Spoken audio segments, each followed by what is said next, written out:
Hello, everyone at Everyday Psych Victims Project. Today we're here with Larry, who wants to tell us his view of how he went to the Texas board and was not listened to, and how it destroyed his life. So, Larry, how does mental health affect you and society? Hi, Christina. What I've learned is, and I call it psychiatry, I'm referring to DSM psychiatry. With the help of the pharmaceutical industry and their partnership with the pharmaceutical industry, has hijacked healthcare and pathologized every human emotion to the point that any of us can be accused, hospitalized, labeled defective, crazy, and then damaged and disabled by their treatment. Basically, they can do anything they want to. Then we're just disposed of and abandoned at will. And the way the laws are, we're powerless to do anything about it. It's sanctioned by the powers that be, by law enforcement, by the justice system, by the healthcare system, by the schools, and the doctors and people we trust to take care of us. And I've likened it a lot to the witch hunts of Salem. I mean, all these people participate in it, and a lot of them are, really arrogant and gloating that they're not the ones that are accused. Right, it is definitely like the Salem witch hunts, and how even political dissidents can be put in the psych wards, or I see target individual people who are afraid of the government's targeting them, or others get put in the psych wards, right? Or even those who accuse others of crimes, they'll be put into them as well. Right. And so, how do you think that affects society in making this eugenic Salem witch trial movement that's not even recognized as valid as a unseen, despicable group that is oppressed but not even validated by any civil rights or human rights groups? Well, it seems like once we're in the system, once you're labeled as defective, you're just cast aside, and they don't pay attention to you at all. You're just invalid. And it seems like it can happen to just about anyone for anything. You go to your doctor and tell them, you're going through a divorce and you feel bad, and they give you an antidepressant. You have a reaction, and you wind up in the psych ward, and you're labeled. Right, they're labeled for just normal reactions. So I even saw the recent news of how they put gaming disorders into the official mental health book, or their school of thought. So if you're addicted to World of Warcraft, which many people are, like they'll spend hours and hours or a day, and they say, oh, it can be up to a year, but there's any variation of that. They're calling that a gaming disorder. So anything natural that affects people, you fidget in class, you're disordered. You feel bad after your breakup, you're disordered. It doesn't make any sense. It doesn't make any sense at all. It's just a natural reaction to a set of events.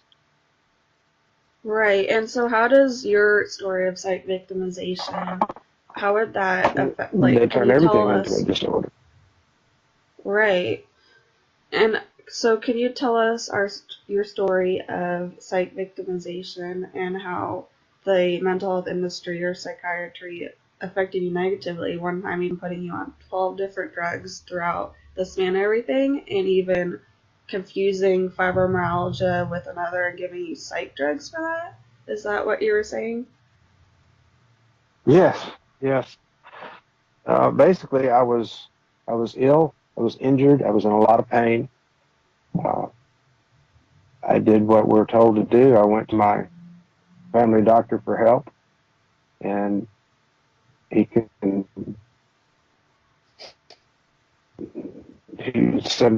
threw drugs at me, and before I knew it, I was seeing 7 or 8 different doctors. All of them were throwing drugs at me, and they drugged me out of my mind. And before I knew it, I was labeled with mental illness and in the hospital.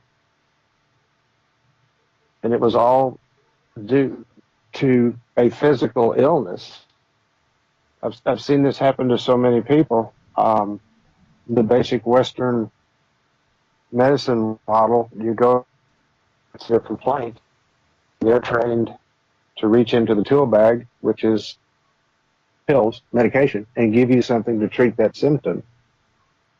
Never once considering, finding what the cause of the symptom was, and not telling you what the side effect, not side effect, that's a term that was created by pharmaceutical industry to disarm your natural instinct to protect yourself.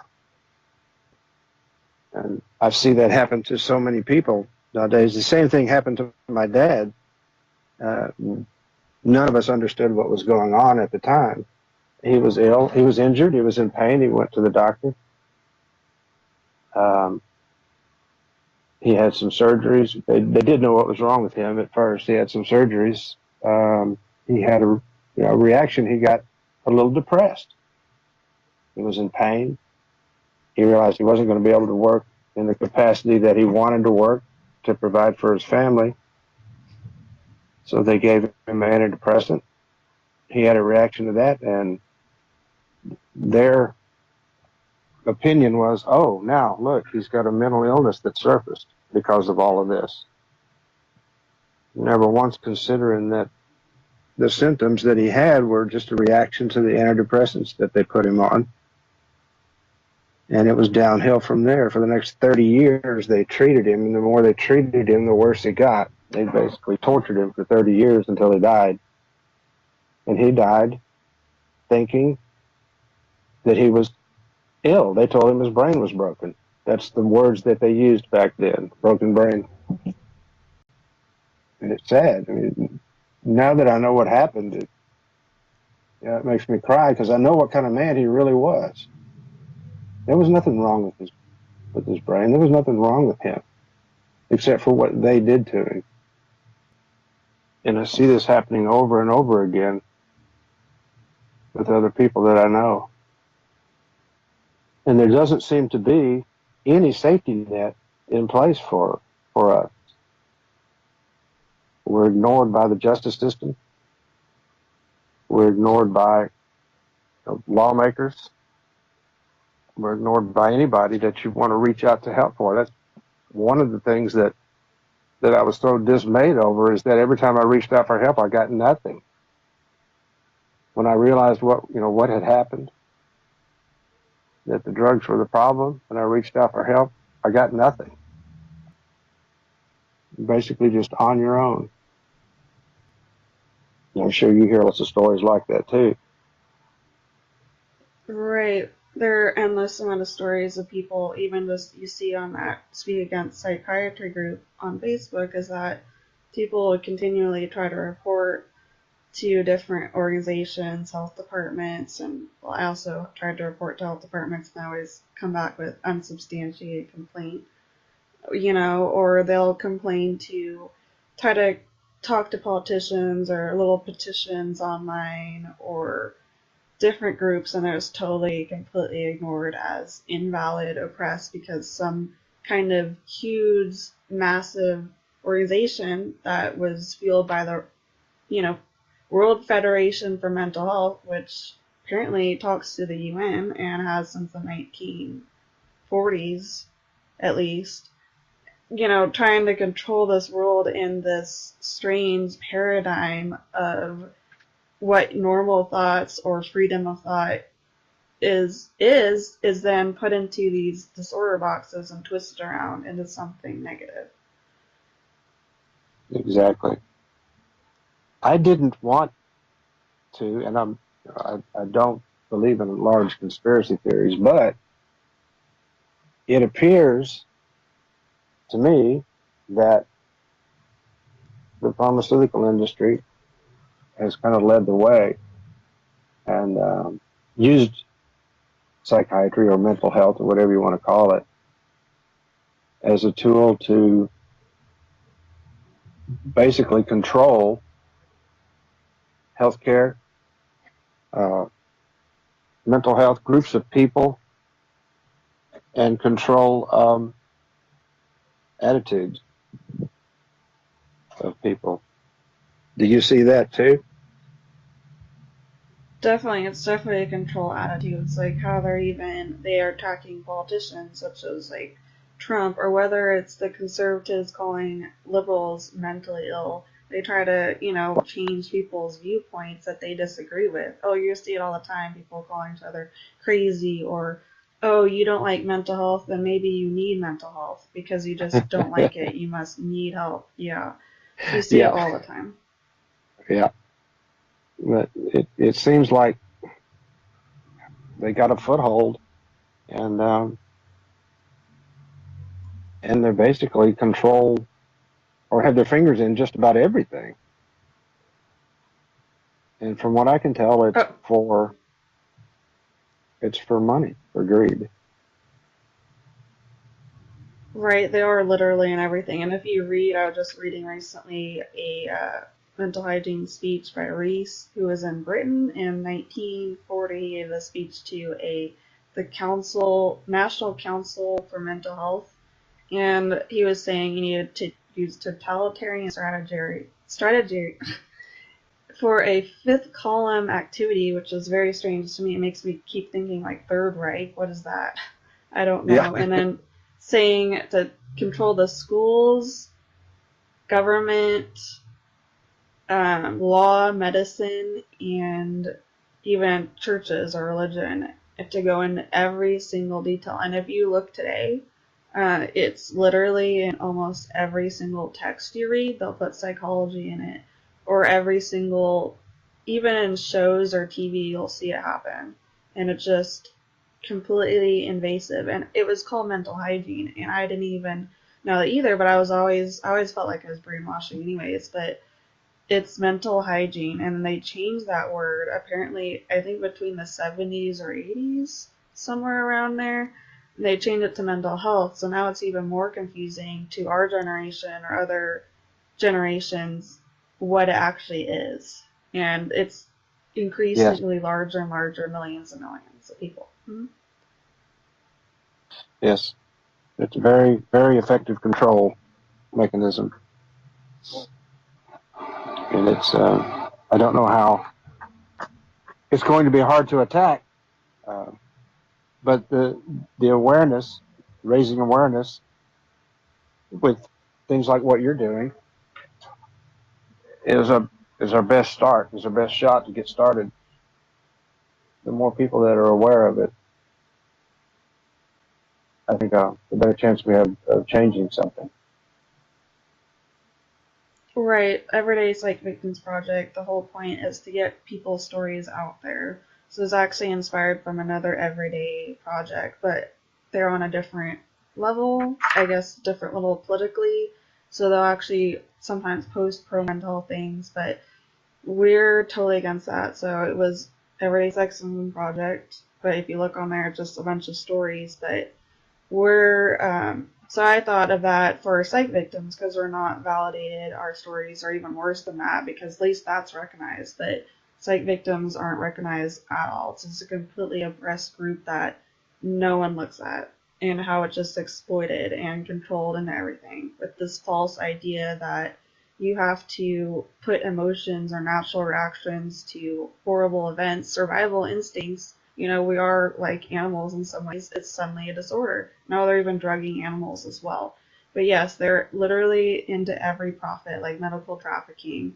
So if you almost pass out from the sun and you want to rant a little bit in some way, so now you're erratic, I'm going to put you in a psych ward. Oh, I read that story about that celebrity in Britain, that former wrestler, I think, where he was just spending a lot of money, and then they decided his family, right? The family can actually put people in the psych wards, decided to put him in a psych ward. And the first time that you're in mental health is then you're suddenly at risk whenever to suddenly get put into a psych ward or get stuck into different involuntary holes.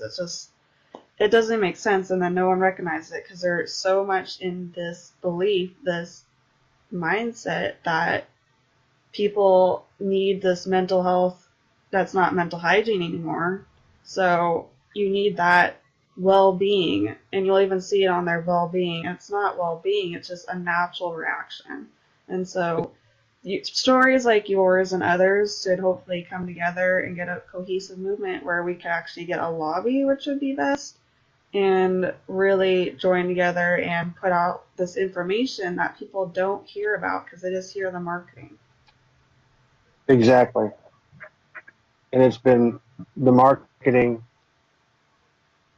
and the brainwashing, the phrases, and you talked about how the phrases have changed, the terminology has changed, has been with us for so long. So many people believe that, and it's hard to change. It's going to be hard to change. But it can be done. I mean, look at the movements that are going on now. It's possible to make a Right, change. there are so many movements. We see them all the time, but yet, so we can talk about oppression, whether it's the Black Lives Movement or it's freedom of speech being oppressed. You could see different movements happen on different sides of politics or whatever, yet psych victims are just totally ignored. You could try to get ECT recognized or electric shock, and then people will be like, oh, it's a broken brain system, and somehow it magically will rewire the brain by shocking it. Yeah, Yet if you sit in any chemistry class and like heat up water, or I guess you could try to heat up something with electricity, it's not going to end up well, probably. But it's not going to change the molecular structure, and it's not going to somehow change chemicals in the brain. But yet they've been saying this electroshock story or these drug stories at least to the 30s, and before then in the 1800s they were called alienists, which is very interesting, where that new show kind of shows that they were called alienists, yet they take the viewpoint of the alienist psychologist, psychiatrist, instead of the victims who are being exploited in there. It's very disturbing how social taboos are put into disorders, but now everything is disorder, it seems. So anybody, literally anyone, they'll say 1 out of 4, it'll probably increase each year how many percent of people are affected. exactly. And that fear factor of knowing that it could happen to you is a strong motivator to get people to conform and, and to shut up and to not say what they're really thinking or what they're really feeling. You don't want to stand out and have somebody call you a witch and wind up, being accused of being a witch, like the people in Salem, because all the people that are in control, that have the power, can do whatever they want. And psych victims, like the witches, won't have anybody to stand up for them. They don't want to, run the risk of, hey, if you're defending this witch, you might be a witch too. If you're defending somebody who's been damaged by psychiatry or treatment, maybe you need some treatment too. That fear factor is a strong motivator to stop any dissent. That's what I've seen so far. Right, and then another thing is that I'll see articles like, I think last year there was this one I put up on EPVP's Facebook page, is that they showed a man in Russia who was an artist chop off his earlobe and sit on top of a psych hospital, and because they were imprisoning political dissidents in Russia in hospitals. Yet you'll see that happen there, or you'll see that in the news, but then here in our own country, like target individual people especially are definitely put in the psych wards. And then all these other people are just completely ignored. Like, it's just always the other country. It's always them. It doesn't matter. Oh, it's only psychiatry. It's not mental health. Or it's some kind of division, like red herring, different blindsiding, different ways to make you really confused of where it's coming from and the foundation of all of it. So I think it's just very awful how they're doing this, and then it's not even recognized anywhere by Right. any, it's not, yeah. Right. Right. And they've infiltrated everywhere. I mean, even what I found out that all of the textbook, all of the material that's taught to med students today in Western medicine is written by or very strongly influenced by somebody in the pharmaceutical industry. And the doctors are taught, I mean, it's automatic to them, it's drilled into them. Here's the symptom is this is what you treat it with. And what do they call it, the disorder where you refuse treatment now? They call You it, lack insight or something. do what? You If you you refuse, lack insight. well, it's not Is it's that not what you that. mean? It's not if you're a patient that wants to refuse treatment. It's why can I think of it now?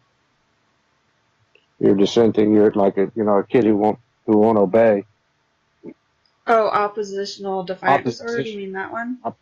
Yes, oppositional defiant disorder. If you refuse treatment, Something like opposition or oppositional, right?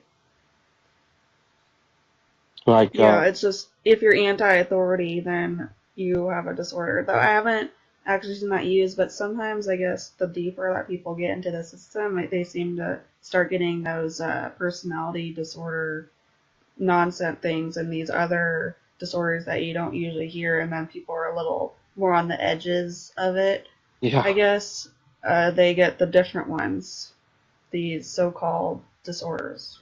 yeah, like this came up whenever I filed my appeal at the Texas Medical Board.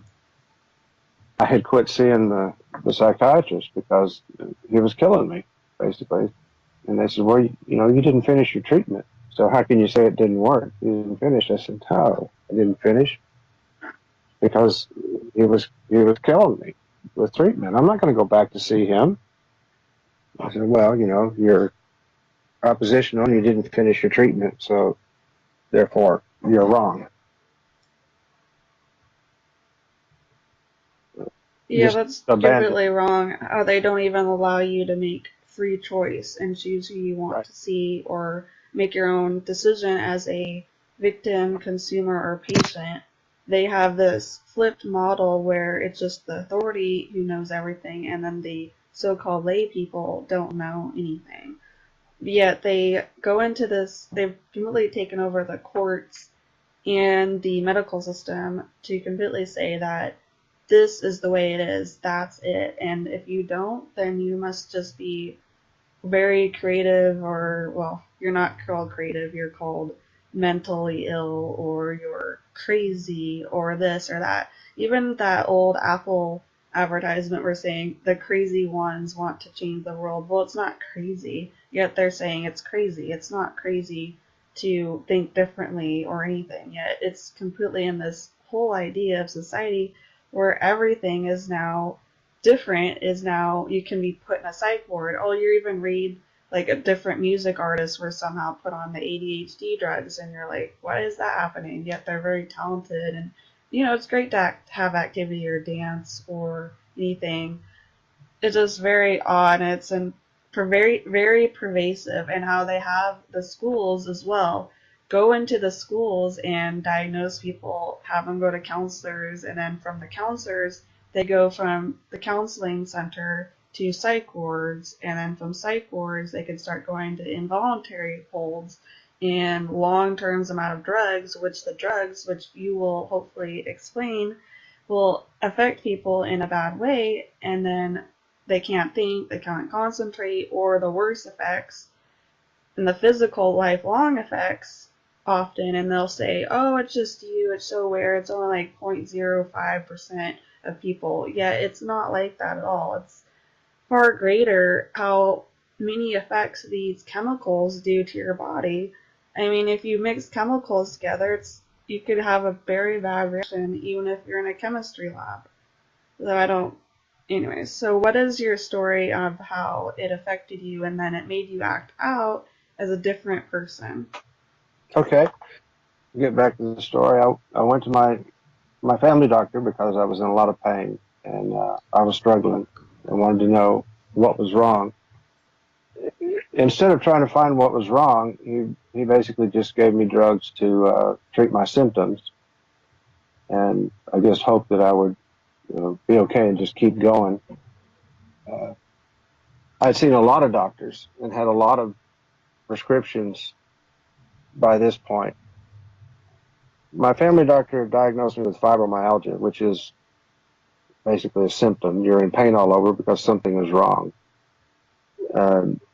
He never tried to find out what was wrong. He sent me to a few specialists, but they said, no, we can't find anything wrong with you. So, and they sent me away.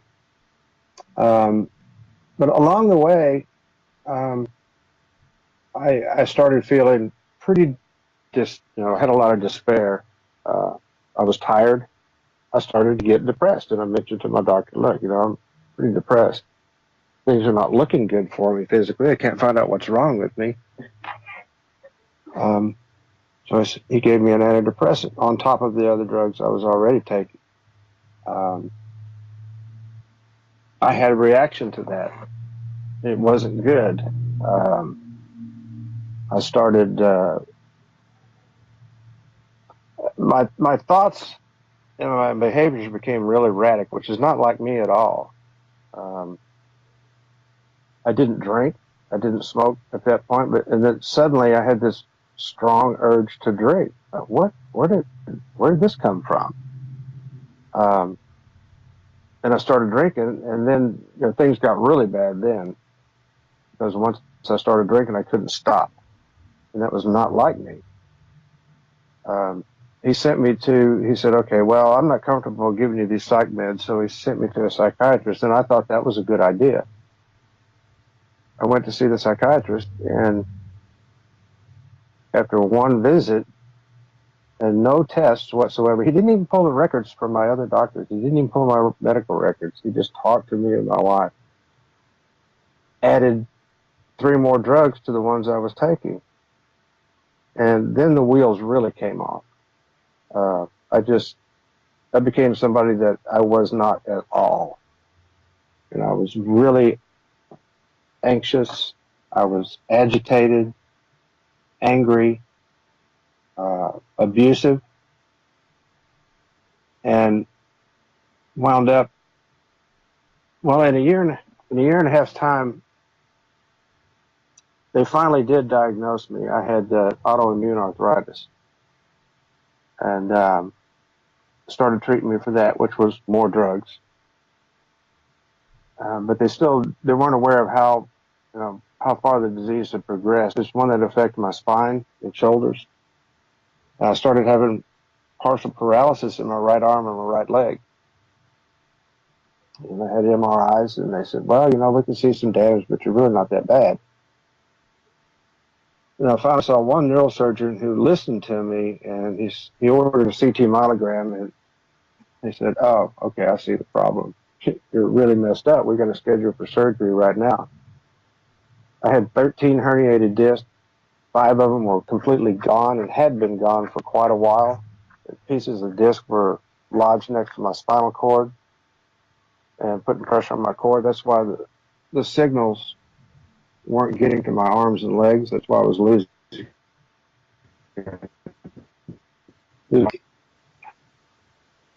So in a year and a half time, I had 3 multi-level fusions. I had made 2 trips to alcohol rehab, which did no good at all. Was alone quite a bit. My wife couldn't stay with me, and I don't blame her. I'm sure it was extremely hard to live with.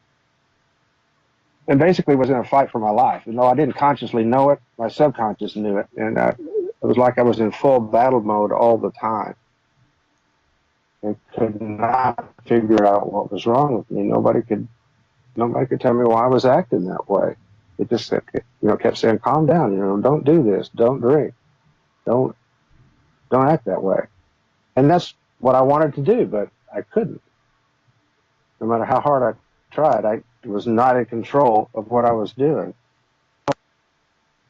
And the doctors were changing drugs, trying new drugs all the time. There were a lot of cold stops and cold starts, which I now know are extremely bad for you. But psych don't ever want to stop it immediately. And then someone mentioned it, and I kind of blew it off, but someone mentioned it. You might want to look at your medication list. You're taking an awful lot of medications there. And I thought, well, okay, I'll look at it. But out of desperation, I started asking myself, okay, what causes a person to change like this? What could cause a person to act like somebody they're not? What could cause them their personality and their character to change so much?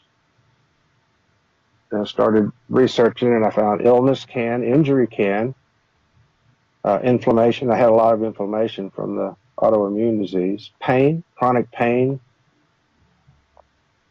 Like you said, it's a natural reaction to a set of events. I was trying to cope.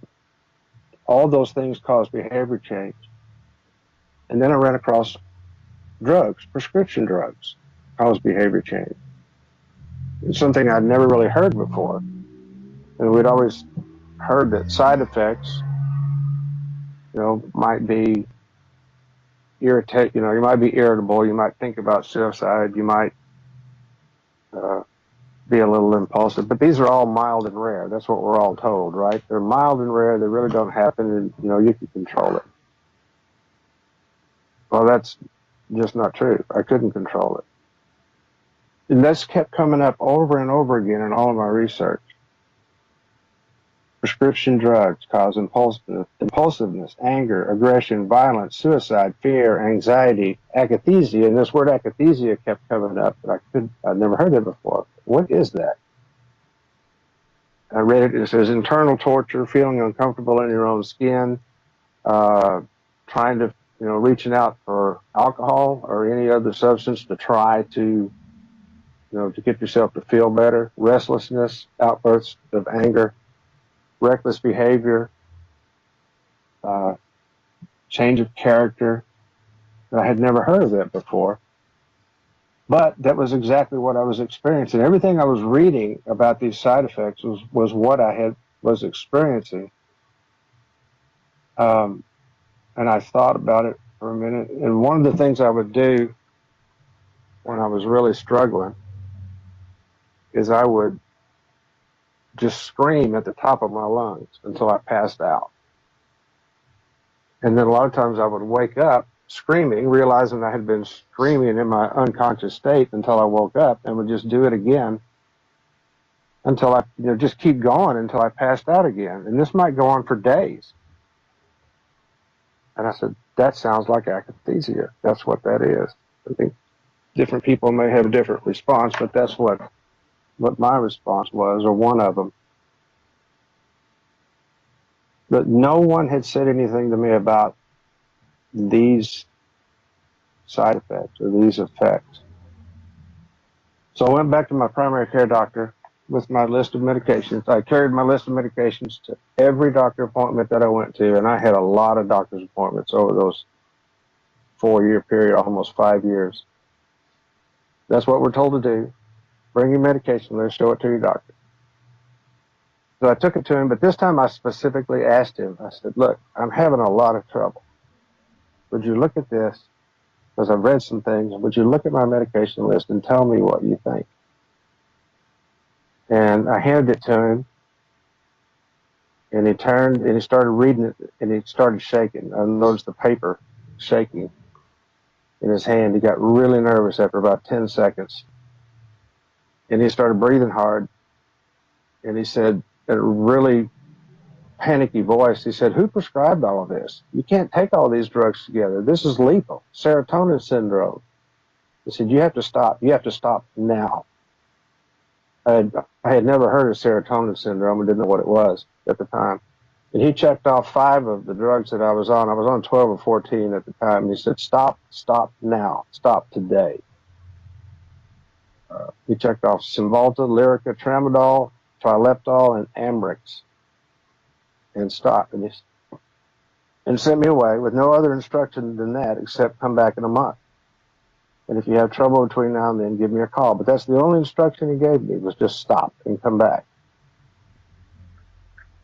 So I did. Somehow I made it through that month. I don't know how I did. It may have been because I didn't know what to expect. I didn't know how hard it was going to be to stop that many psychoactive drugs all at once. But I had been going through those stops and starts for so long, maybe I was used to it. I don't know. My whole world was had been like a tornado for years. But I made it through it. And I went back to see him and told him I was feeling better. And all the while, I just continued to research, because it was amazing what I was finding. Things I'd never heard before. And I ran across names like Dr. Peter Bregan, Dr. Terry Lynch, Robert Whitaker, Dr. Johanna Moncrief, Dr. Thomas Sayes, Ann Blake Tracy, David Healy. All those people, very intelligent, very experienced people who had a completely different story about modern healthcare and medicine than what we had been told, and what we were used to. They were saying that the healthcare industry is basically controlled by the pharmaceutical industry, and it's geared toward profit. And that the drug companies lie to us. They lie to us, they lie to a lot of doctors, and they're doing it all for money. Which was really hard to accept. And everything was a little bit fuzzy to me anyway, because of the brain fog from the drugs. But it took a while for this stuff to sink in, but I could see that everything they were saying seemed to be true, and nothing contradicted it.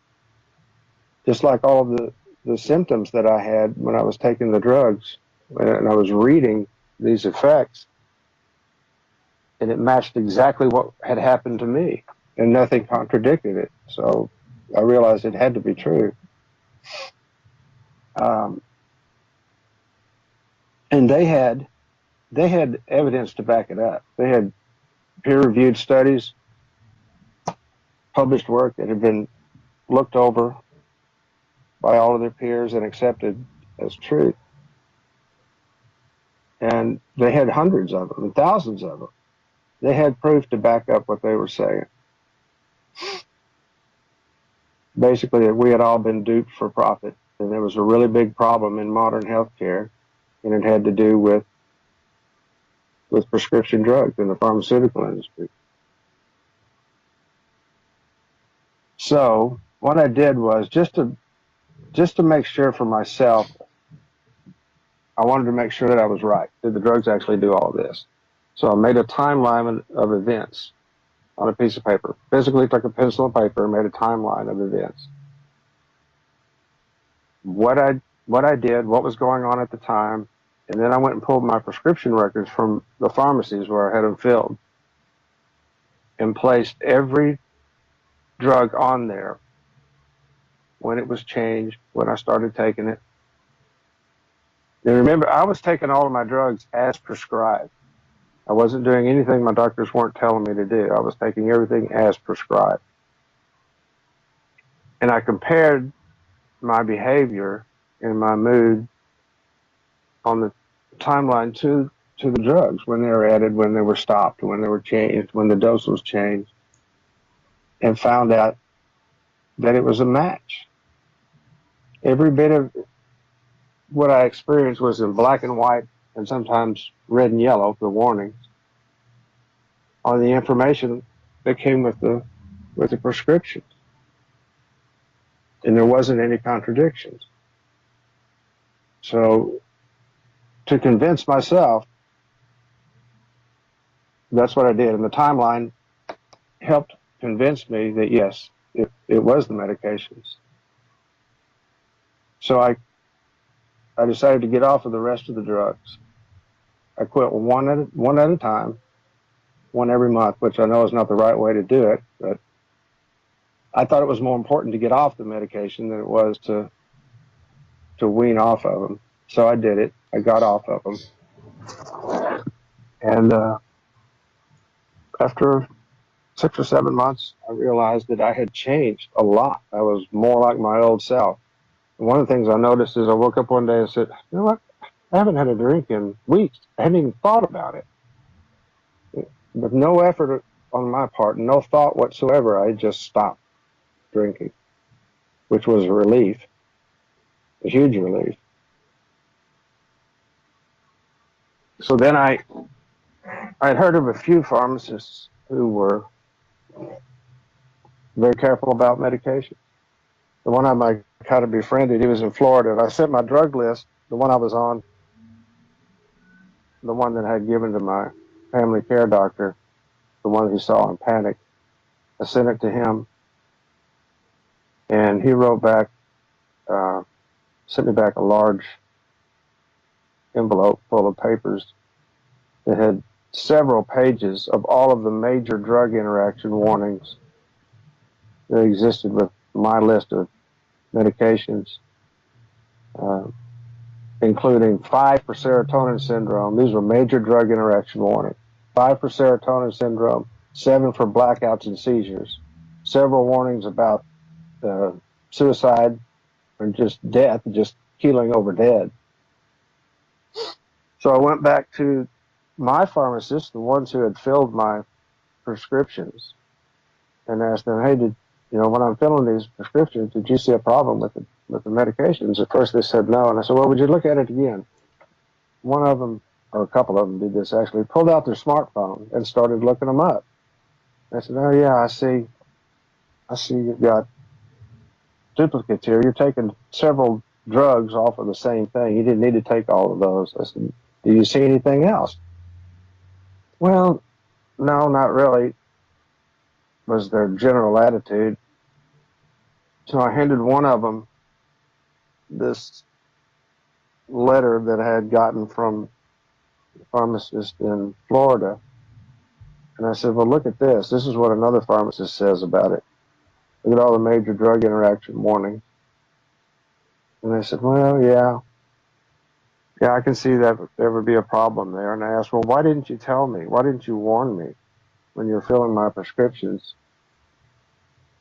And she said, well, you didn't ask. Well, I didn't say anything. I didn't really know what to say.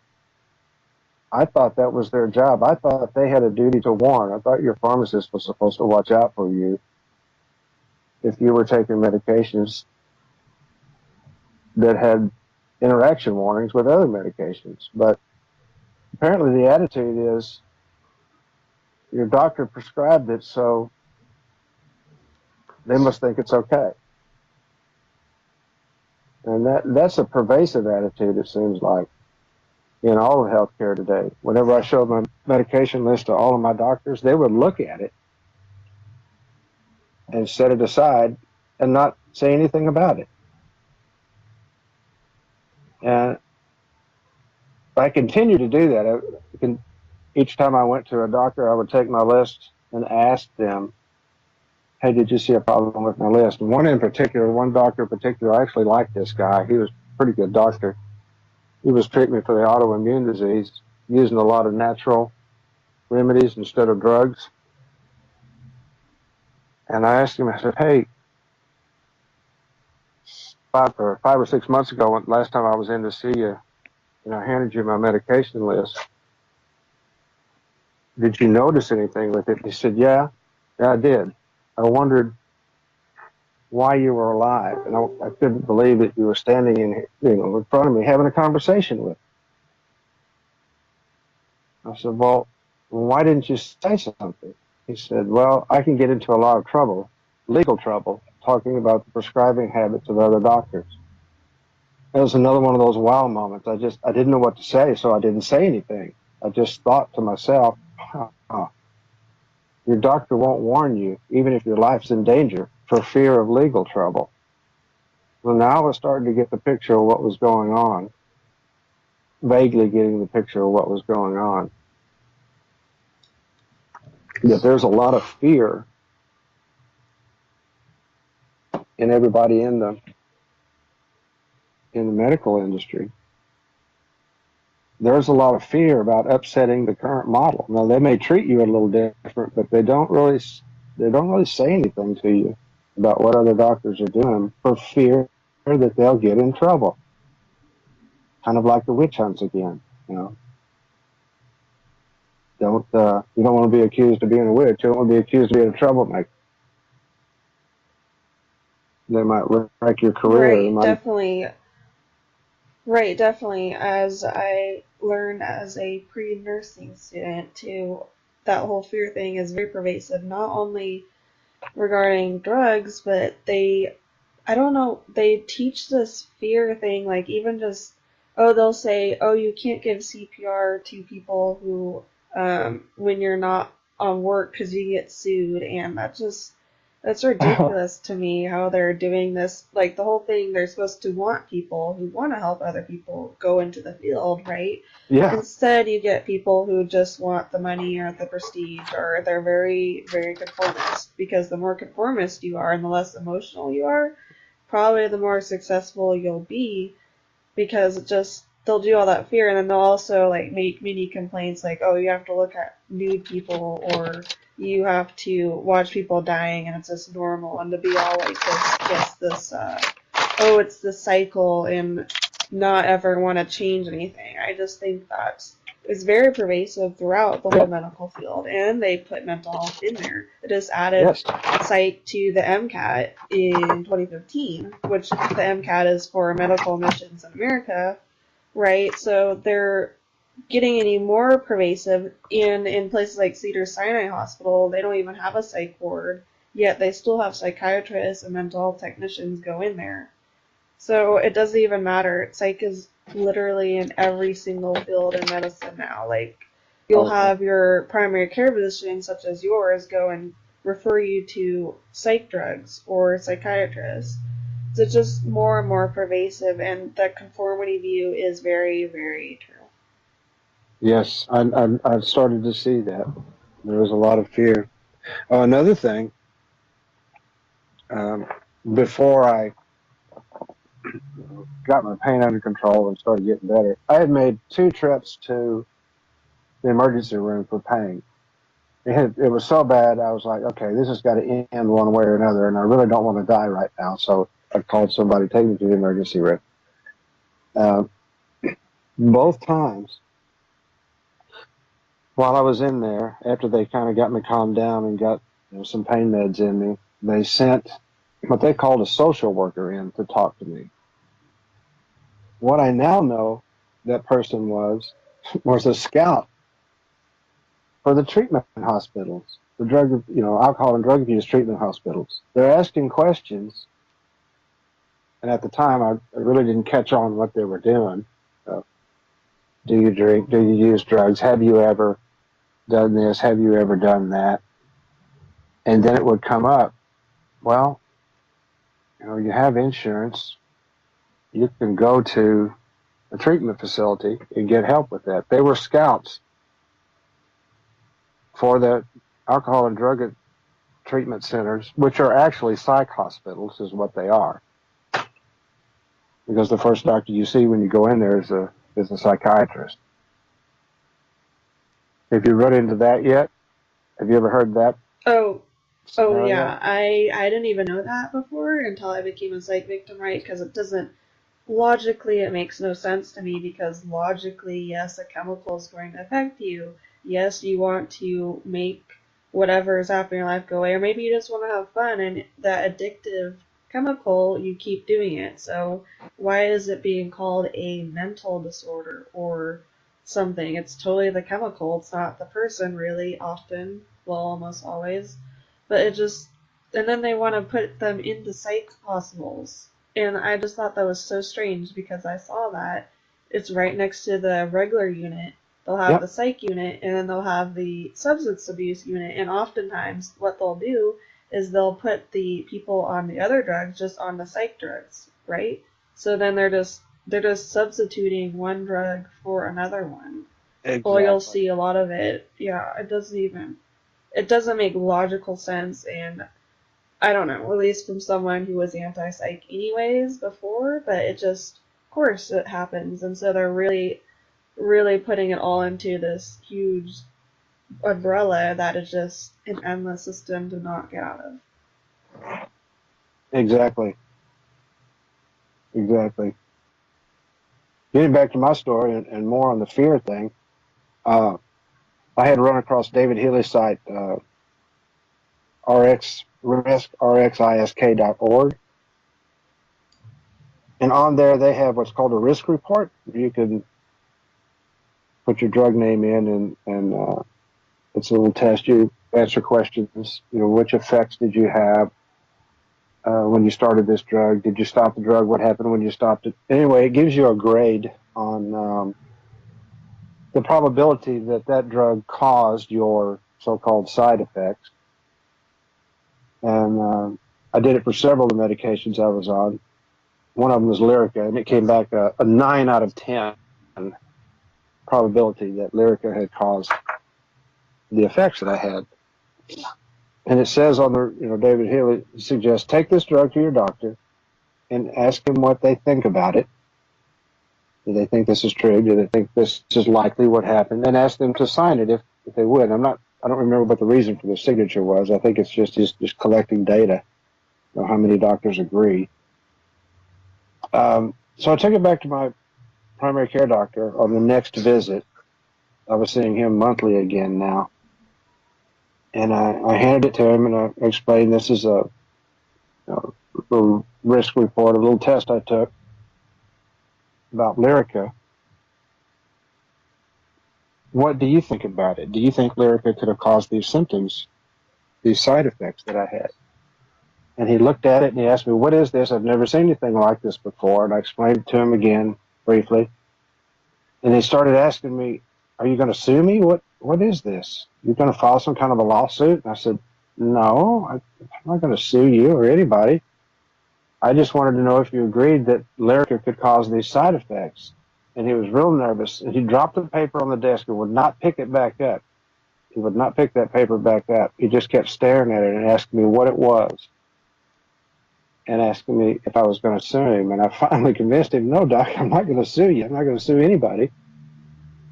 I just wanted to know if you knew this about Lyrica and if you think it could have caused these effects in me. And he said, no, I've never heard any of these things about Lyrica. And I said, well, doc, these side effects are listed right on the insert that comes with the drug when you get it from the pharmacies. That sheet of drug that has all the warnings and the instructions on it. And they're also listed on the FDA website, where people have called in and reported, the side effects of it. And he kept repeating, I have never heard any of this before about Lyrica. And I said, none of your patients have ever asked you about it? And he said, no, none. At that point, I was starting to put together the picture that these doctors really don't know what the drugs are doing. These drugs that they're prescribing, a lot of them really have no idea what they really do. They must just listen to the drug sales rep that comes in. And the patients also are not aware that the drug they're taking is causing them problems. They never make the connection. And there was that fear again my doctor had. Are you going to sue me? What is this all about? Why are you doing this? Am I going to get sued? That fear factor came up again. So, I don't know. I started to get pretty nervous about the system, but also a little bit relieved that I knew it wasn't my fault anymore. I could talk myself out of the guilt and I had to talk myself out of it. I realized that, hey, this was not your fault. You did the right thing. You went for help. You trusted the people that were supposed to be trustworthy. They just didn't know what they were doing, and they messed up. But I wasn't angry up until that point, and then I started to get a little bit upset. I was like, there's a lot of people that have gone through what I've gone through and have gone through a lot worse than what I've gone through. And I think there's some change, and I think there's some things I can do to make some changes. So the first thing I thought I would do is, well, I'll file a lawsuit against my psychiatrist. That seems pretty easy. He was the worst offender. I mean, he just made glaring mistakes. It would be a polypharmacy case. I mean, there was no question about it. So I started contacting lawyers, and they all told me pretty much the same thing. Yeah, you got a really good chance to win. That's not a problem. 85, 95% chance you'd win. But we don't want the case because in Texas, because of tort reform, we're limited to a $250,000 maximum settlement in cases like this. And it's just not worth our time and effort to pursue it. It's not that we can't win. It's not that we won't make money. It's just that we can make more money doing other things. So here's a case where probably the pharmaceutical industry has lobbied and gotten the laws changed to limit the amount that can be won in a settlement so that they won't get sued. It's not that they can't get sued, they can, but they've effectively made it not worth the lawyer's time, and they're not going to do it. They have other ways to make better money. So the pharmaceutical industry limited their liability there by making it just not worth the lawyer's time to go through that. And I thought, okay, well, the next thing I can do is I can go to the Texas Medical Board. I'll get a complaint against this doctor and get him sanctioned. I mean, it's pretty obvious what he did. He did not give me informed consent. He didn't mention any of these side effects. He didn't recognize that the symptoms I had when I came to him were all reactions, all side effects of the drugs I was already taking. He just added more drugs to them and compounded the problem. He didn't give me any alternative treatment methods. He made a lot of mistakes in his records. In the medical records, when I pulled them, I couldn't believe the mistakes he made. I mean, it was awful. A first grader could have done better on those records. I thought it must be pretty easy to get him sanctioned, and then I'll have a better case for a lawsuit. Maybe I can even do it myself. Well, I didn't really know how to file a complaint. It was a little confusing. I still had a lot of brain fog.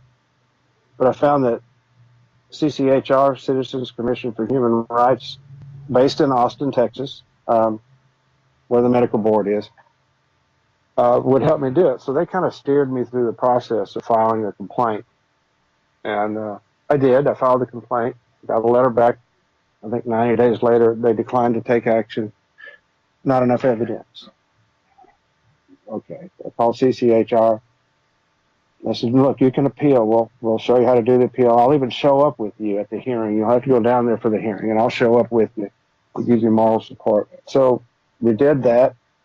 I went to the hearing, presented my case, re-presented all the evidence again,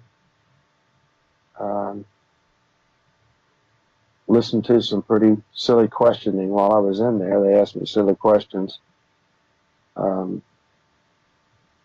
I wasn't feeling real good about it because of the way they were treating me. But they said, okay, we've heard all we need to hear. We'll call you in a couple of hours with a finding.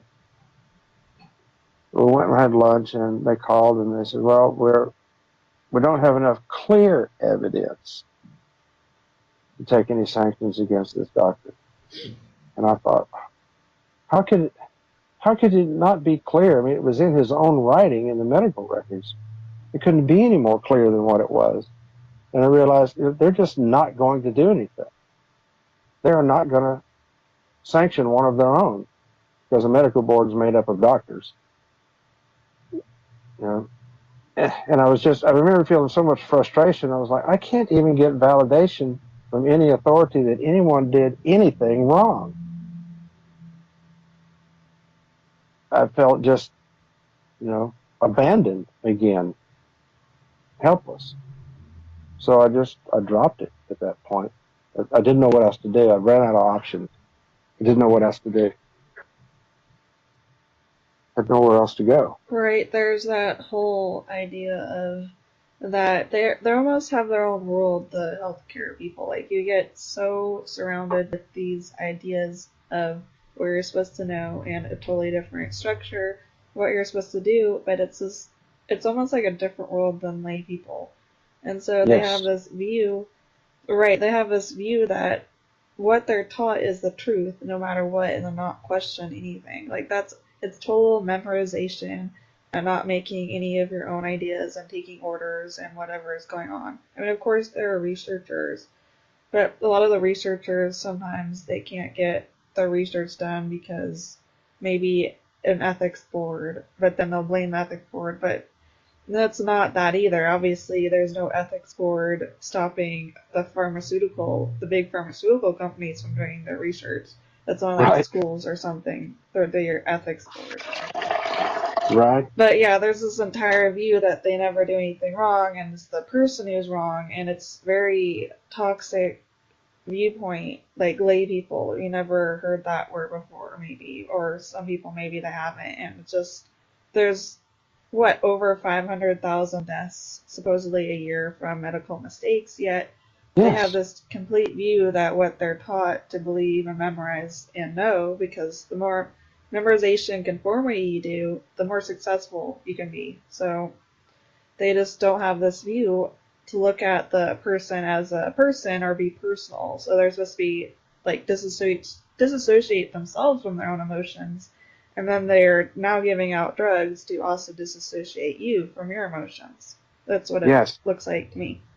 Yes. And whenever you're drugged like that, I think Dr. Peter Bregan has the term for it. It's called medication anosognosia, medication intoxication.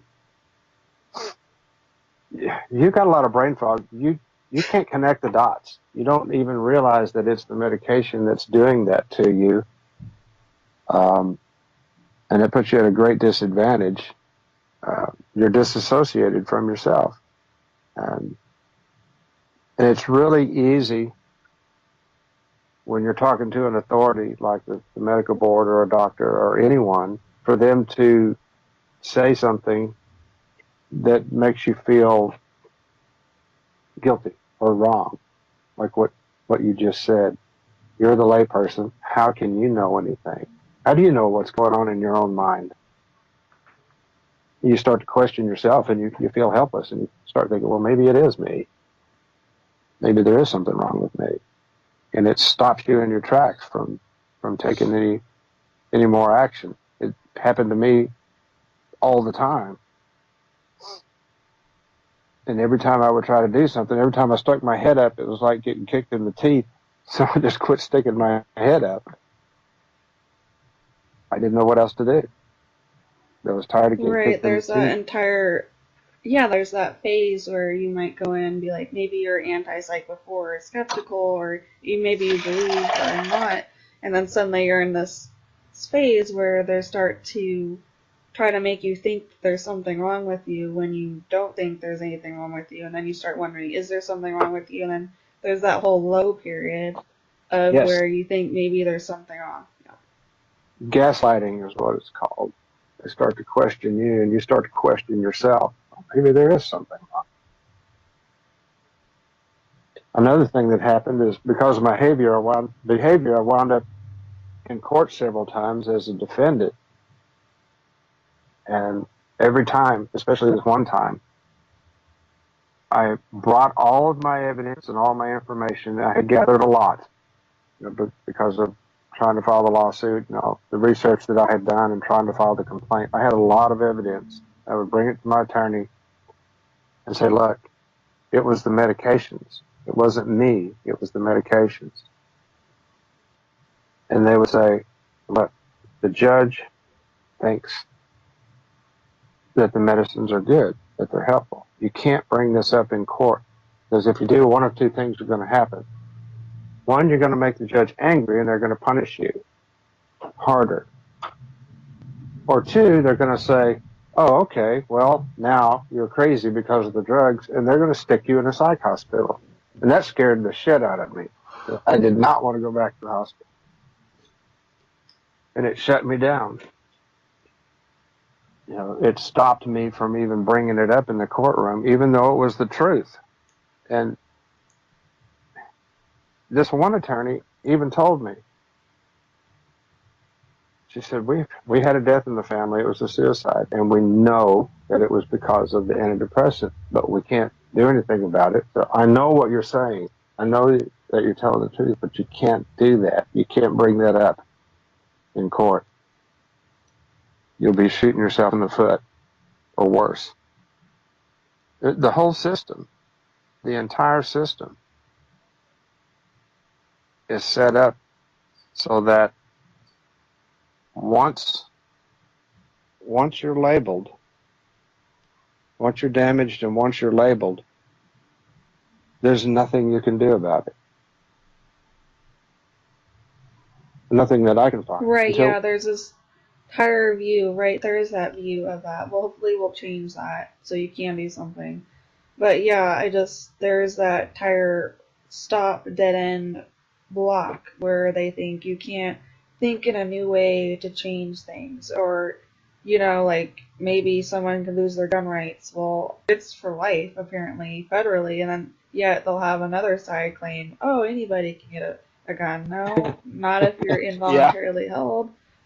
Yeah, Right. so, and then anytime now, once you're diagnosed, right, anytime you go to a doctor or a physician, but it's less likely if you go like into an office voluntarily, right? But if any kind of emergency, like an ambulance or an EMT or like an ER and anything like that, or even a school where you get reported or something, is that now you're at risk of getting redrugged or put on involuntary hold and drugged because they suspect or they think somehow that you've been drugged before, or they'll ask, or the police will ask, have you ever been diagnosed before or anything? And then they'll send you to a psych ward, even if you're just, acting out in some way, or like, I don't know, if you follow someone's car or something, and then they're like, why are you following them? And you're thinking some kind of weird theory in your head, or I don't know what it is, and then like go to a psych ward, or anything. Or even if you're picked up for something, like someone calls 911, oh, that person is having problems in some way, and then they'll blame you and say it's some kind of mental health thing, and then you're gone. So then you become a risk of continually getting picked up again. And that's only like if it's involuntary, if it's not you paying a service for someone. If you go and pay like $300 cash to someone, oh, maybe they'll write that you're totally fine. You're not diagnosed with anything. You're totally fine to go to school or work. But it's just so biased and weird, and just very profit driven, but also social control, and this kind of idea that you can't think differently, be different, and you got to just completely go on this brick wall. Yes. Yes. Exactly. It's a very powerful control tool. I don't know. I have some ideas on what it'll take to make changes. I know it's going to be a hard battle.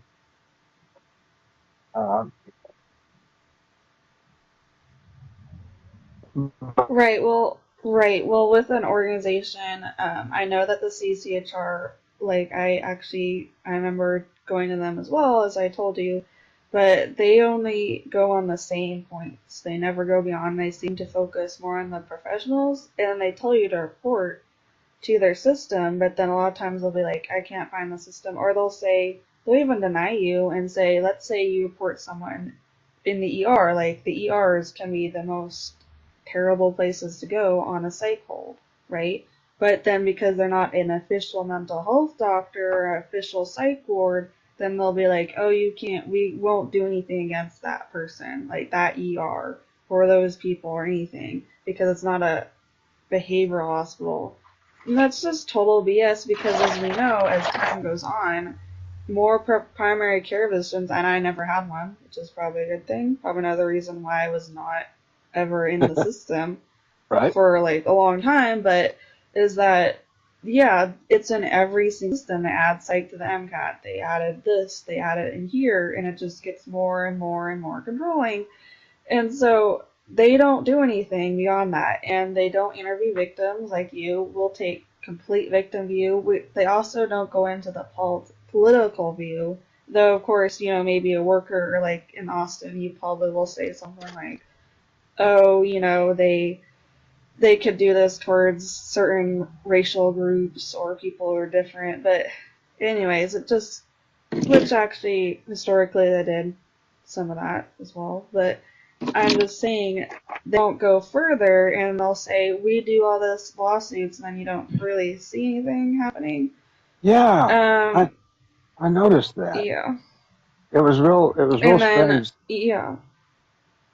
I can't figure out Yeah, and what their then, agenda is. It seems like yeah, they're I'm just not gathering sure. data. I don't know what they're doing, because they would talk real positive like what you just said, and then when it would come time to do something, when I would ask them to do something, they would halt. They would stop. They'd stand back and say, "Well, I'll stand next to you, but I can't do anything." Right, and so here in this group, the Psych victims, we don't have any other organizations, and the ones that are there are like pro mental health, right? They'll say like, oh, Icarus Project, or they'll say like, I mean, Mad in America is good in some ways, but then you'll see on their website tons of pro like psych things, and you'll see psychologists writing on there, psychiatrists, instead of victims, right? So we want to be focusing on the victims and flip the pyramid, because even this one class, I took online, medical education in the millennium, like right after I first became a psych victim in 2014, but even there, they're sort of trying to play around with this idea of flipping the education where the patients or consumers have more of a say. But then another thing is that they'll have these other groups, these more pro mental groups, that will claim they're consumers or users. And so instead of victims or people who are, like crime victims, but psych victims, and so you have this entire view of there's nowhere to go, no one listens to me, say you're crazy, but then they do that to people they insult. Oh, those people are crazy, those people are, or they'll call people like, what do they call them, sociopaths, or even more pathology like things. And Yeah, so we need to get together and get a lobby. And so hopefully we'll publicly also show the data too, with whatever name you put on there, so we can change the narrative in the media. The media won't ever post anything because they're often given articles from affiliates, but then a lot of the reporters, who knows what they think either. So right. what we need to do is definitely create our own narrative and expose this as much, even if we're small at first, we grow over time, and you get funding, I don't know, and use it in an efficient way and not just like throw it at something. Like what? Voices Network got $300,000 supposedly? Yeah, I never even heard of them before, started looking online at these things. And what are they doing with all that money? For all that money, you could be way more efficient with like ads or like advertising or something to do something for people. But so there are trillions of dollars being spent on mental health worldwide, and they keep wanting to grow even more. They And do. so we need to just first validate ourselves and then get in a cohesive group, with a platform which is hopefully better, and then from there on you could go on and try to get government to listen to you, because you have to have enough numbers and you have to have enough data for research. We'll do our own research by getting the stories out. This is kind of like data. But yes, as far as the CCHR goes, I feel like they're not ever going to move on. I think it feels like almost they stopped in the 80s or something from going on with new viewpoints or new arguments, and they'll never touch like targeted individuals. They'll never touch anything like that. Never touch Right. political dissidents. They'll never Right. touch a lot of these topics, or getting kicked out of college. They just they have their main little focus and they don't ever go beyond that. Yeah. I don't know what their agenda is, but they seem to exist to propagate their own existence. I don't know. I don't know what they do. But you're right. We need a cohesive effort and group together and get some support, some data and support behind us before we approach the government to try to get some laws changed. And that's going to be tough. Because what I've noticed is I reached out to several people for help, several organizations and several individuals. And they all agreed with me about the problem and about my problem. But when it came time to do something, they stopped. They hesitated. Almost like throwing their hands up in the air. Well, there's really nothing we can do. And I'm not going to stick my neck out because I'm afraid it's going to get chopped off. So Yeah. Yeah. I'm not going to stick my neck Yeah, they're yeah, I thought that was very odd too that they didn't go further, and yet I'm sure they're getting funded or something. Like they asked for funding, and I saw that. So, and they spend their money in downtown LA on that museum, and they must be paying rent and like utilities for that. And the museum's interesting, but it, I mean, what do you go beyond? There's so many topics, like what mental health is doing, and the whole plan of mental hygiene was so broad, and it is broad. It's literally encompasses everything, so many different atrocities, and it's enabling so many terrible things, and people don't even see it. And so we need to try to get the media out there. It's hard because it's hard to get the ideas across, and you can't like go into psych wards and be like, hey, let's take pictures of people getting pain. They're not going to show that. And they'll say, I even asked someone, they somehow were able to go into a psych ward and talk to people, right? And a lot of times you can't even tell which buildings are psych wards because they're just so like vague. They look like any other building and you don't even know that they're there. You could drive by and be like, oh, that was a psych ward. Maybe a treatment center is a little more obvious, but you don't even notice it. Where is it in the hospital? Maybe you'll see it, maybe you don't. Well, in Baylor, in Dallas, that was pretty obvious. Someone was sending their daughter there. I was like, what the heck? And then apparently, even if you go to like a psych place, hospital or ward, and you're like, why are these people going in there suddenly like an emergency? They have these crisis things, and then they're getting stuck in here. But you don't even have video of people screaming or crying or anything, right? And then the people, a lot of the times, the victims, as you said, no one else asked your physician, the primary care physician, what about the drug effects, because a lot of people, they're just like, well, we're told that what we're experiencing isn't even wrong, so why should we even think it's wrong? So we need to get together and put a new narrative out there, and it would be good once we get, legitimacy and keep doing that over time, we can go out there and be different. But yeah, it's very also hard because in America, though, in other countries like Britain, apparently they can go online and shop for things, and when I was hearing about Signet in Britain, they even allow them to buy razors online, and so they allow them to buy these razors, and they get the razors and lock them up, and then they could use, in Britain, right? They can go online.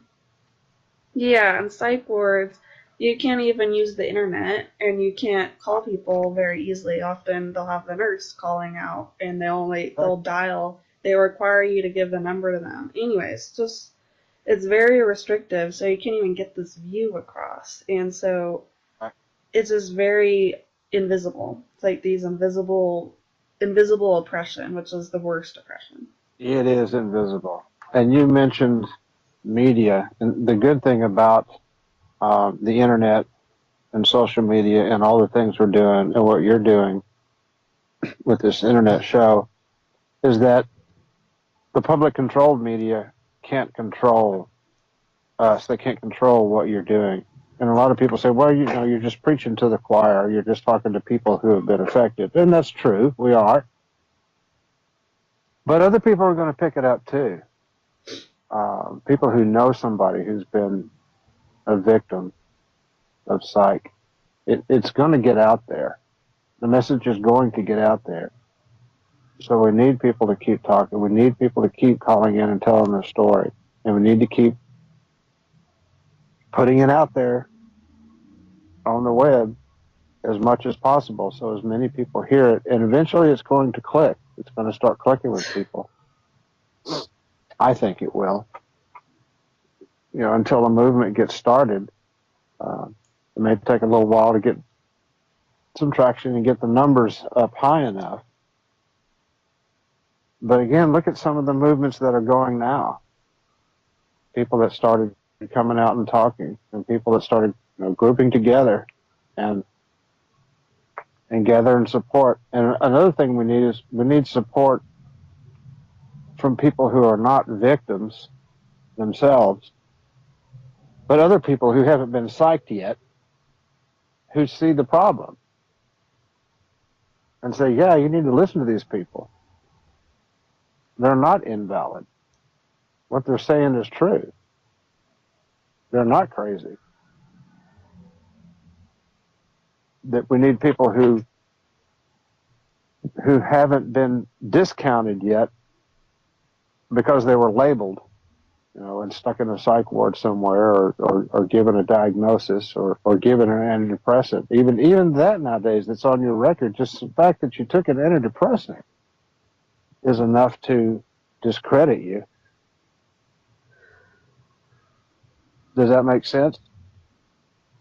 Right, yeah, apparently it's on your record somehow. Yeah. And even though in America you could be like, oh, it's on our record, but somehow, I don't know what it is. I don't know how they figure it out, but it seems like, they suspect something, and so they'll ask about your history, and you're like, even if you say no, they'll just say you're denying it.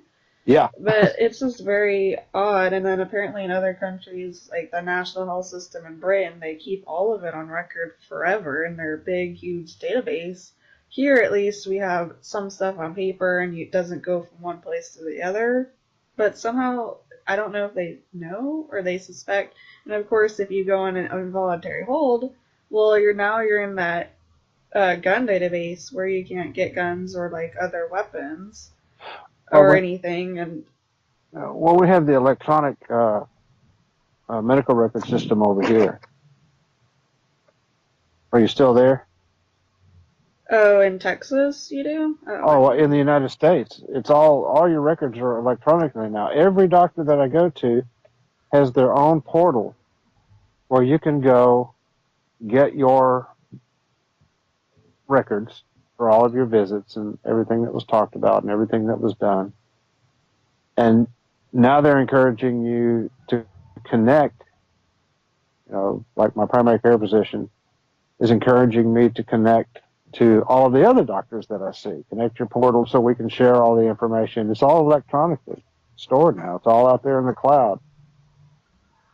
And of course it's supposed to be protected, but we all know better than that. There's nothing protected. Right, so once it's on your record that you've done any mental health, then you can get more mental health and never get out of it. It's Right. like once you get one strike, you're gone. It's just forever. So you need alternatives. Like I look at motivationology or other thinking that I kind of had before, but now I can even grow it more about, environment and learning instead of genetics, and not like permanently affected. Well, you went through an experience, you could change your viewpoint. You're less idealistic. You're more realistic. Yep. But yeah, that's very disturbing how they could go from one to the other, and also how they're all on this insurance networks where they'll transfer you from one place to the other. And it's just very bad, and they'll ask about your medications or drugs, like drugs, and then they'll want you to go on it more. They'll require evaluation. It's just like, once you're evaluated, you're pretty much screwed. So unless you're paying them, right? Yeah. Unless it's a private thing for a job and you're paying them $400 cash or something, maybe then they'll be nice to you, right? And they'll be like, oh, you're fit to study or get this job, but what if it's from insurance, or if it's involuntary, or if it's an emergency basis where other people are coercing you into it or something, or they know the person, right? Even if they, like, a school says get evaluated from this person, and then you go to them, they'll be like, they're going to go with what the school says. They'll take the forms from the school and they'll twist everything around. They won't be like, hey, you're fine. You can't even really go and say you're fine to psych wards, period. Only like private offices. But Right. it's just so skewed and coercive in how pervasive it is and everything. It is. It seems like an impossible mountain to climb. But I think if we can get enough people, including enough people who haven't been psyched yet, who haven't been victimized yet, to start talking about it, we have a chance to make a difference. I think. Right, we need to definitely get people who aren't psyched, and maybe it's probably taking anti-psych view is more like a philosophy. So a lot of people are probably going to be like, well, that's more like a philosophy-like thing, because a lot of psychology took philosophy ideas and they moved it over into psychology to like take it over, and it's ridiculous. So Yeah. things you learn about, oh, that's a philosophy, and now it's psychology. Now it's supposedly a psychology thing, and they just changed the word, like self fulfillment then became self actualization, and then you put it in a Yep. pyramid. Doesn't make sense when it was actually a very important thing from Greek mythology, or Greek, not mythology, philosophy. And so it's literally in everything. Critical thinking is very hard to find now, to get the logical fallacies out there. They're like, what's a false dilemma? What are you talking about? False dichotomy? Or, anyways, yes, we need to get people who aren't psych victims to see this different viewpoint of the world, and also how unethical it is, and how this blind people are just oppressed and you don't even see it. It's so strange how you think you're getting told all this news, and then it's actually, the truth is there's this underlying thing, or it's this other country that's awful. It's that place. It's here everywhere. It's in It's first everywhere. world. It's everywhere. It is. And, you know, it's pretty scary. But I think we can make a difference. I hear so many stories of people who were just destroyed. I mean, just utterly destroyed. And they can't do anything about it. And I feel fortunate because I was told, I don't know how many times I was told by doctors and people who understand what I went through, there's no reason for you to be alive. You should be dead, or completely dysfunctional, at least. So I feel fortunate that I'm able to function at the level that I am, and that inspires me to try to do something. Right, and then once you hear about, oh, they were disabled from it, but then they'll claim it's the so-called mental illness instead of the drugs or the so-called treatments or the brainwashing, twisting everything that's positive. Like, oh, you want to grieve for someone, now you have to look through stages. Oh, you're in denial. Well, maybe you just feel like Yeah. you want to grieve. It's a natural thing, and trying to do more of that emotionless. I feel like it's very much the medical field already was, but now psych is to get people away from their emotions and their natural reactions to just be, and it's also very threatening when, like, let's say you're thinking something deep or serious in your head and it shows on your face, and then people are like, what's wrong with you? Are you okay? And it makes you wonder if, like, if maybe it was more free in the past, if people could think more. Like, you'll see, like, texts even from, the McCarthy era where they were saying stuff online and they're blacklisted. Well, now it's like there's a psych thing where, and you don't even see it. Like, it's not an official thing. It's just kind of a like a covert underlying, um, just this thing to get people away from their freedom of thought or being different or thinking seriously or deeply. You just always gotta be, oh, everything's fine, nothing's wrong. That's not the truth at all. There are things that are wrong, and that's important. And so we do need to Yeah. get that out here. And so hopefully people like you getting their story out here, and it's totally fine to be negative. Nothing wrong with that. That's great. There, So thank you for your there are time. people. Welcome. There are people out there in the circles that I've been running around in lately. There are those out there who think like that, who realize that it's not all related to psych and disorders. It's just our natural way of being. It's our natural way. They're out there. They just may not know exactly how to know the terminology or how to explain it, but they're out there. I've met them and talked to them. We just need to get Right, they're very, we're just all very spread out and disconnected. So hopefully, through the platform at least, I'd like to try to get connected and try to make a good enough site that people actually use it and it functions.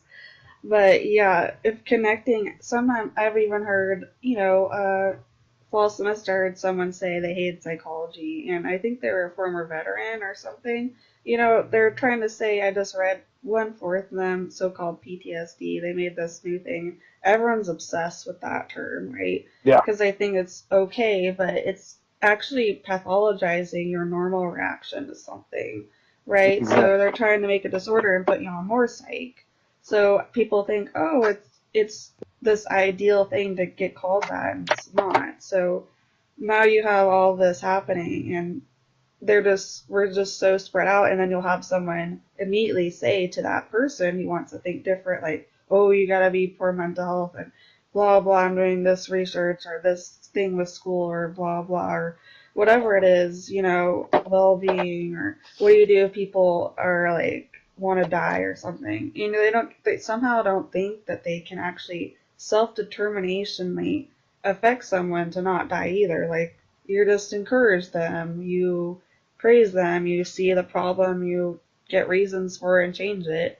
So now I'm like, well, like a relationship triage kind of a thing, but they say all these different things, and you're like, so that person, that one person who thinks different, is then told they can't think that way, and they go silent, right? They Right. stop talking. Right. So hopefully we can connect up and not be so spread apart like this.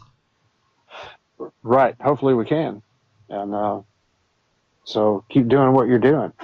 Let me know what I can do to help. Right, definitely. If you could help with the lobby, you seem to be passionate about that. The other team members, they have their own passions, right? Yeah. So we have a few people, and mostly Daryl does pretty much most of the work. He does his interviews because his specialty is, the sexual dysfunction from the psych drugs, which Uh-huh. is, very important. Like, you want to have children, you want to have kids, and there shouldn't be this whole viewpoint that, oh, if you have a sexual problem, you must be messed up. That's totally, like, creepy. Yeah. Like, it doesn't make sense. It's wrong. So, we have Yeah. our own specialties. So if anybody wants to be on a team, that's good too. And do any media, or if they like videos or lobby, and spreading the word out. So hopefully it'll happen at the end of January, supposedly, or January 10th. The developer said maybe for the live demo, and hopefully Oh, by okay. February it'll be up, the first phase of it. Though the article page could be a bit more updated, like a grid view instead of just like that. But getting together and trying to get out and not be so like spread apart, and this pervasion, which started so earlier. It started even before the early 1900s, started in 1800s at least. The strongest part. I mean, they had psych wards, I think maybe before then, but it really grew 1800s, and it grew even more in the 1900s. It was mental hygiene, and they changed mental Yep. health, mental well-being. Just change Yep. the word. It's still the same. Yeah. It's still the same. So just keep talking. Everybody keep talking. I mean, it's working. We're getting together more and more, and getting the word out. The more people that talk, the better. Don't be afraid to tell your story. Right, and all of the different points of it. So even if it's small, like, oh, someone called you crazy, or Yep. someone insults you online that because you think some political or different view you must need mental health help or something. Right. Even that, or the big ones where they took away your gun rights, they restrained you, you were naked in an isolated room. Whether it's small to huge, all of that matters. All those points are important when you're giving a persuasive argument too, and Yep. all of it matters, and people can't just be like, forget that, it doesn't make sense. Right. It does. All right. So thank you, and I'll probably end the interview here, but is there anything else you'd like to say? Uh, at the moment, I can't think of it. I need to take a breather and step away for a minute, and then may call you back. And if I think of something, will that work? Yeah, you can do that, and it's totally good, and it's also very great that you want to help be part of the team and that you're getting the story out and that you see the facets and how large and that huge web of the mental health field, mental hygiene, psychology, psychiatry, all of it, interwebbing into literally everything. And Everything. so, yeah, everything. Mm. And I do know some people I'm going to contact to see if we can try to get some legal representation going. Let's work toward the lobbying part of it. I know that's still a ways away yet, but it's never too early to get started on it. So that's one thing I'm going to do. Just start Right, we contact. need to at least get people online. A lot of people are very, I don't think the current groups are very, I mean, the best one I think I've found the most people from the Speak Out Against Psychiatry part, but then they're just a Facebook group. Their website doesn't work.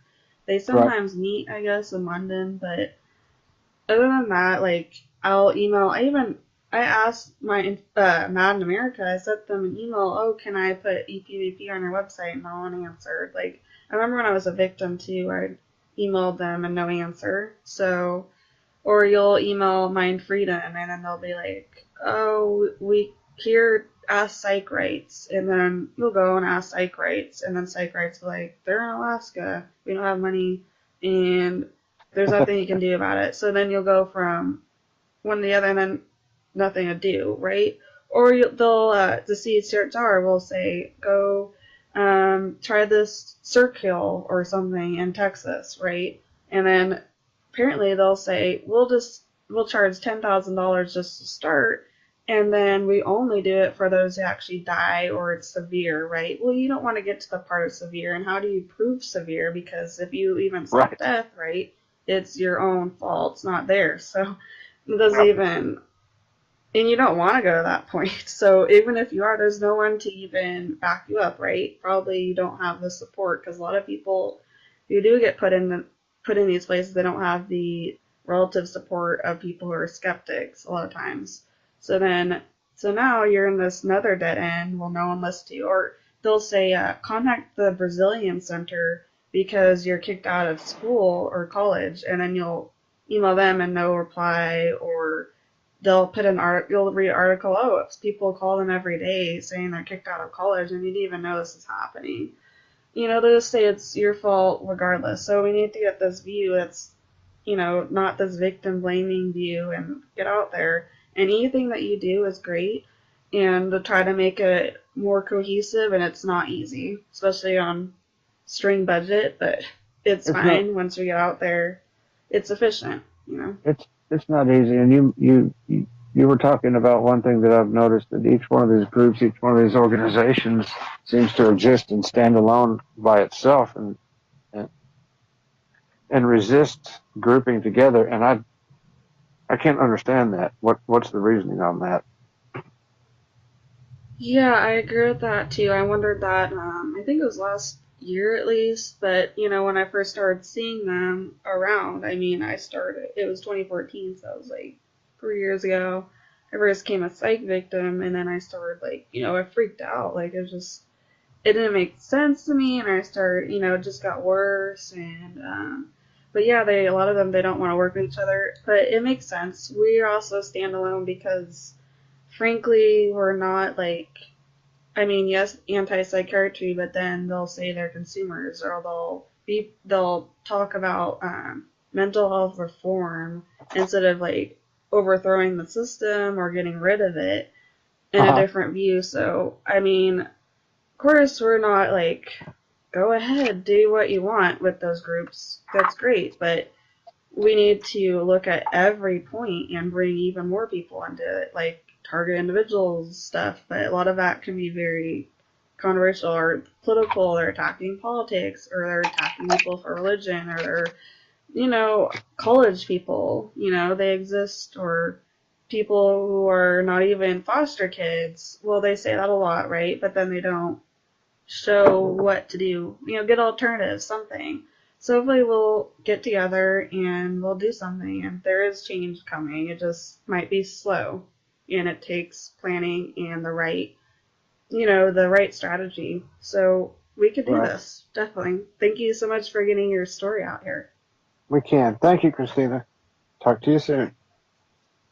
Talk to you soon. Bye. All right. Bye-bye.